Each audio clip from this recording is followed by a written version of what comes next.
भारत की इस महान भूमि की शाश्वत आत्मा हूं। मैं युगों युगों से इस भारत खंड के वासियों की देखभाल करता आया हूं और मैं इस महान सांस्कृतिक विरासत के वृतांत का एकमात्र साक्ष्य हूं। वर्ष 1971 में ऐसी घटनाओं का संयोग देखा जिनके कारण भारत की इस भूमि ने युद्ध, संघर्ष और विपत्तियां झेली। परंतु ये वो वर्ष भी था जब इस उपमहाद्वीप में एक नवराष्ट्र का उदय हुआ। ये इस गौरवशाली धरा के इतिहास की एक अनूठी घटना थी। हे भारतवासियों, इस प्रकार से आप सभी ने और विशेष रूप से वो पुरुष और स्त्रियां जिन्होंने उन ऐतिहासिक दिनों में बड़े गर्व से भारतीय सशस्त्र सेनाओं की पोशाक पहनी और अपने साथी भारतवासियों की सेवा का धर्म निभाया। उन्होंने बिना संकोच अपना रक्त और अपना स्वेद बहाया, यहाँ तक कि अपने प्राणों की भी आहुति दे दी। कर्तव्य, सम्मान और राष्ट्र, ये तीन पवित्र शब्द न सिर्फ सैन्य बलों के प्रकाश स्तंभ हैं, बल्कि भारतीय सेना के प्रेरणा स्रोत भी है। आइए सुनिए मेरी गाथा।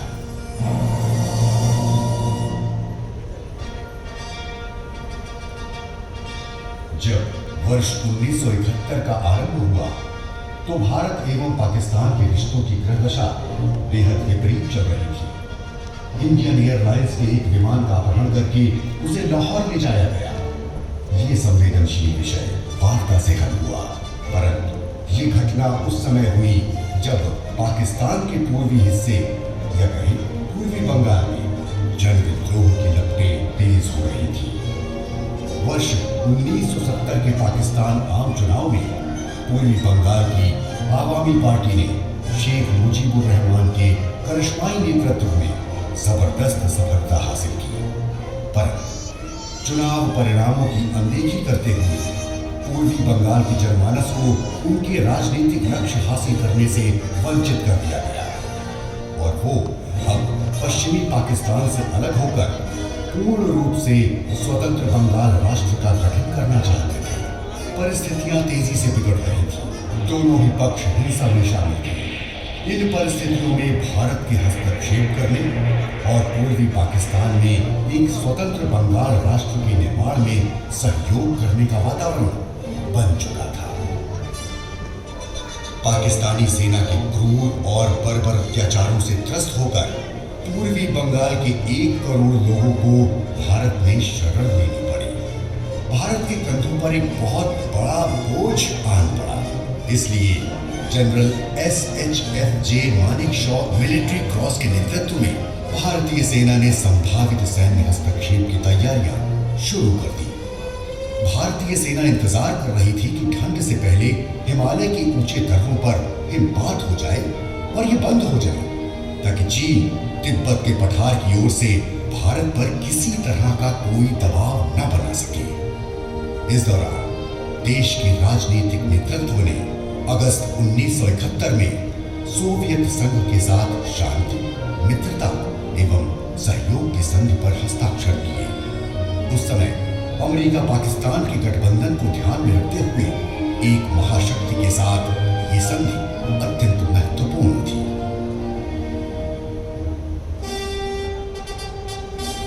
भारत और पाकिस्तान के बीच हुए सभी युद्धों में पश्चिम का मोर्चा सदैव निर्णायक रण क्षेत्र रहा है। पश्चिमी मोर्चा उत्तर में कश्मीर से लेकर दक्षिण में कच्छ के रण तक लगभग 3000 किलोमीटर लंबा है। भारतीय सेना का ध्यान मुख्य रूप से रावी और चिनाब नदियों के गलियारे पर था। आशंका थी कि यही पाकिस्तानी सेना की रिजर्व टुकड़ियां तैनात हैं और अगर भारत को युद्ध में पाकिस्तान को अधिकतम क्षति पहुंचानी थी तो उसे इसी क्षेत्र में सबसे घातक प्रहार करना होगा। अक्टूबर के आरंभ तक भारत ने पश्चिमी मोर्चे पर टुकड़ियों की रक्षात्मक तैनाती पूरी कर ली। पश्चिमी कमान की आक्रामक वन कोर दीनानगर पठानकोट सांबा क्षेत्र में एकत्रित थी। यद्यपि पाकिस्तान की वायुसेना ने 3 दिसंबर 1971 को भारतीय वायुसेना के ठिकानों पर हमले किए थे, लेकिन भारतीय सेना ने छम्ब क्षेत्र में पाकिस्तानी सेना के बेहद खतरनाक आक्रमण को सफलतापूर्वक पीछे धकेल दिया और 8 दिसंबर से अपना अभियान आरंभ किया। पाकिस्तानी सेना के वन कोर को युद्ध क्षेत्र में खींचने के प्रयास और पाकिस्तान के जफरवाल, धमताल, शकरगढ़ और सियालकोट इलाकों के लिए खतरा पैदा करते हुए भारत के आक्रमणकारी दस्ते ने 8-9 दिसंबर की दरमियानी रात को दीनानगर के पास रावी नदी पार की। इस पूरे मोर्चे में बख्तरबंद और पैदल सेना के साथ साथ तोपखानों के बीच घमासान रण शुरू हो गया, जो मुख्य रूप से बरसाती नदियों बसंतर और पैंट के किनारे हुआ। हालांकि पाकिस्तान की बिछाई बारूदी सुरंगों ने आगे बढ़ती भारतीय सेना की राह तो जरूर रोकी, लेकिन इस संघर्ष में पाकिस्तान के 50 से भी ज्यादा टैंक और भारी तादाद में सैन्य वाहन भी नष्ट हो गए। यही नहीं, डेरा साहिब करतारपुर के उत्तरी पश्चिमी क्षेत्र में ही पाकिस्तान की सेना को अपने 240 वर्ग किलोमीटर क्षेत्र से पीछे हटना पड़ा। भारत के बहादुर जवान युद्ध क्षेत्र में अप्रतिम शौर्य और बलिदानी पराक्रम का प्रदर्शन करते रहे। बसंतर के भयंकर रण में 2 वीर भारतीय सैनिकों, आर्मर्ड कोर के 2nd लेफ्टिनेंट अरुण खेत्रपाल मरणोपरांत और ग्रेनेडियर रेजिमेंट के तत्कालीन मेजर होशियार सिंह को असाधारण पराक्रम के लिए परमवीर चक्र से नवाजा गया।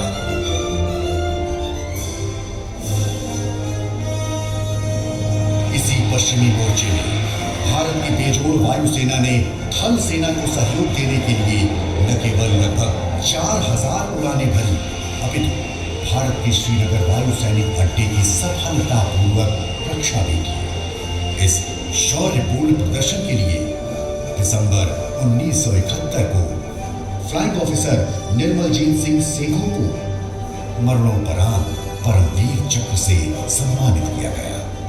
उन्होंने खुद के दम पर अपने छोटे से लड़ाकू नैट विमान से पाकिस्तान के 6 सैबर जेट विमानों का सामना किया।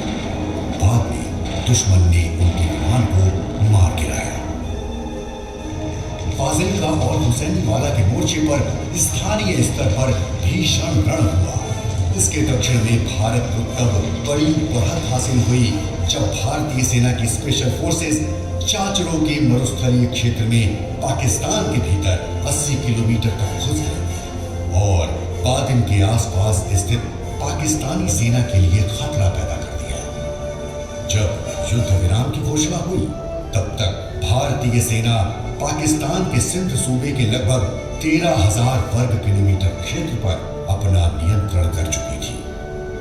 पश्चिमी सीमा के इसी मोर्चे पर भारतीय पैदल सेना की एक कंपनी ने भारतीय वायुसेना के हंटर विमानों के सहयोग से अभूतपूर्व युद्ध कौशल का प्रदर्शन करते हुए पाकिस्तानी सेना की पूरी ब्रिगेड की राह रोक ली और आक्रमणकारी पाकिस्तानी टुकड़ियों को लोंगेवाला के मोर्चे पर भारी क्षति पहुंचाई, जिसमें पाकिस्तानी सेना के 37 टैंक युद्ध क्षेत्र में ही नष्ट हो गए।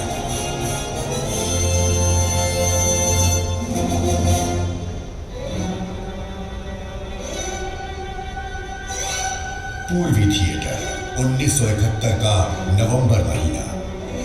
भारतीय सेनाओं की तैनाती पूरी हो चुकी थी। अब भारतीय सैन्य बल अप्रैल 1971 से गुरिल्ला युद्ध चला रही मुक्ति वाहिनी की मदद के लिए तैयार थे। भारत की सैन्य योजना ये थी कि तीनों ओर से पूर्वी बंगाल की घेराबंदी करे और समुद्र के चौथे मोर्चे से भी उसे घेरा जाए। भारत की तीनों सेनाएं एकजुट कर दी गई ताकि पाकिस्तानी सेना के प्रमुख रक्षात्मक मोर्चों पर अधिकतम दबाव बनाया जा सके। सच्चाई तो ये है कि भारतीय वायुसेना पहले से ही पाकिस्तानी वायुसेना का शक्ति परीक्षण शुरू कर चुकी थी। नवंबर 1971 में ही भारत के नैट लड़ाकू विमान भारतीय वायु क्षेत्र में घुस आए पाकिस्तानी सैबर जेट विमानों को सफलतापूर्वक खदेड़ चुके थे। दिसंबर 1971। अब भारतीय वायुसेना पूर्वी मोर्चे पर आकाश में अपने एक छत्र आधिपत्य का प्रदर्शन करने के लिए पूरी तरह से तैयार थी। पूर्वी बंगाल के आसमान पर पूर्ण नियंत्रण का फायदा ये हुआ कि हेलीकॉप्टर और पैराशूट के जरिए हमले करने का रास्ता साफ हो गया। भारतीय वायुसेना ने अकेले पूर्वी मोर्चे की ओर आक्रमण के लिए लगभग 2000 और थल सेना के सहयोग के लिए 1300 उड़ानें भरी।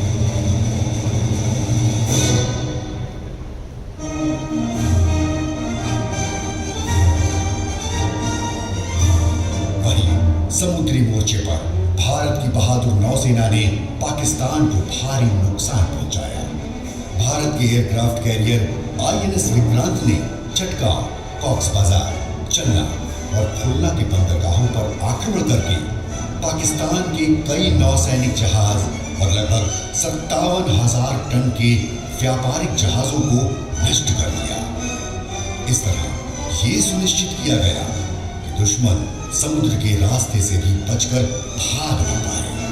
पूर्वी नौसैनिक बेड़े के साथ मिलकर INS विक्रांत अमेरिका के 7वें बेड़े द्वारा किसी भी तरह के हस्तक्षेप से निपटने के लिए भी पूरी तरह से तैयार था। भारतीय नौसेना के पश्चिमी बेड़े ने बेहद सफल ऑपरेशन ट्राइडेंट और पाइथन के जरिए कराची के नौसैनिक ठिकानों और जहाजों पर हमले किए। इससे बंदरगाह पर खड़े कई जहाज नष्ट हो गए, ईंधन के भंडार बर्बाद हो गए और कराची बंदरगाह पर इतनी तबाही मचाई जिससे पाकिस्तानी नौसेना के बेड़ों के लिए समुद्री मार्गों तक पहुंचना असंभव हो गया। युद्ध के दौरान भारतीय नौसेना ने अपने युद्धपोत INS खुखरी को एक टॉर्पीडो हमले में दुर्घटनावश खो दिया। इस युद्धपोत के कप्तान कैप्टन महेंद्र नाथ मल्ला को उनकी वीरता के लिए मरणोपरांत महावीर चक्र से सम्मानित किया गया। इससे पहले थल सेना की विशिष्ट ब्रिगेड ऑफ गार्ड्स के एक युवा आदिवासी सैनिक ने युद्ध क्षेत्र में अदम्य साहस और कौशल का प्रदर्शन किया। गंगा सागर युद्ध के भीषण अभियान में अप्रतिम वीरता दिखाने वाले लांस नायक एल्बर्ट एक्का को मरणोपरांत परमवीर चक्र से नवाजा गया।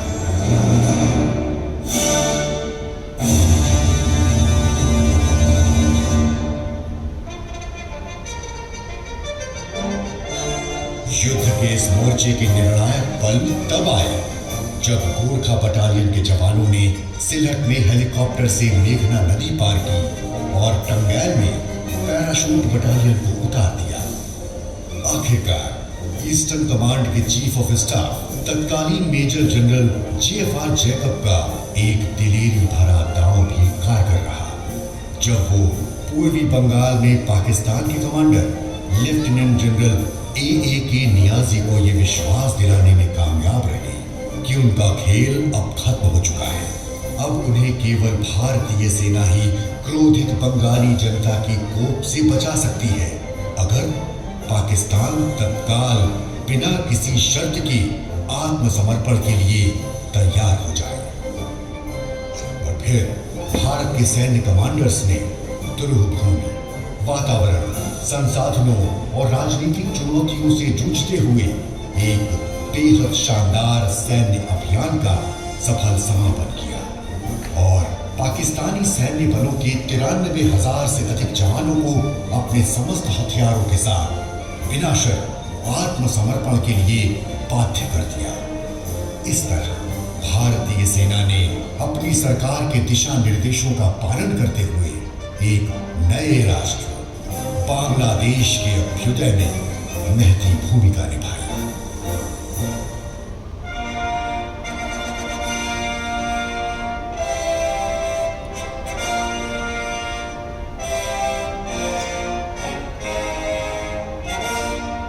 इस युद्ध में भारत की विजय का श्रेय निश्चित रूप से उन जवानों को जाता है जिनका संकल्प ही सदैव मानवता की सेवा और महान राष्ट्र की रक्षा करना रहा है।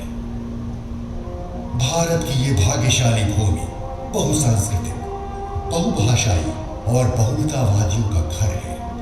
विविधताओं के बावजूद समस्त जन स्नेह, सौहार्द और समरसता के साथ रहते आए हैं। इसलिए भारतवर्ष की इस विशिष्टता की प्राणों का पड़ लगाकर रक्षा करनी होगी, इसे पोषित करना होगा। भारतीय सेनाएं अपने अजेय रहने के मंत्र नाम, नमक, निशान के प्रति पूर्ण निष्ठा रखते हुए इसी कर्तव्य का पालन करती आई है। हम भारत के लोग इन अद्भुत शौर्यवान सैन्य बलों को सलाम करते हैं। हम आपको धन्यवाद देते हैं। हम उन्हें कभी नहीं भूलेंगे जिन्होंने देश के सम्मान की रक्षा के कर्तव्य पथ पर चलते हुए सर्वोच्च बलिदान दिए। हे मेरे निष्ठावान अनुचरों, अब मैं अपनी गाथा के समापन पर हूं। मैंने आपको अतुलनीय उपलब्धियों एवं पवित्र इच्छा शक्ति की जो गाथा अभी सुनाई है, आप सब इस बारे में गहनता से विचार करें, ताकि जब भी राष्ट्र आपको सामूहिक शक्ति से योगदान देने के लिए पुकारे, तो आप अदम्य शौर्य और बलिदान की इस गाथा से भी आगे बढ़कर शूरता का प्रदर्शन करें। और अब आप पूरे गर्व, जोश और उच्च स्वर में एक साथ पुकारें, जय भारत।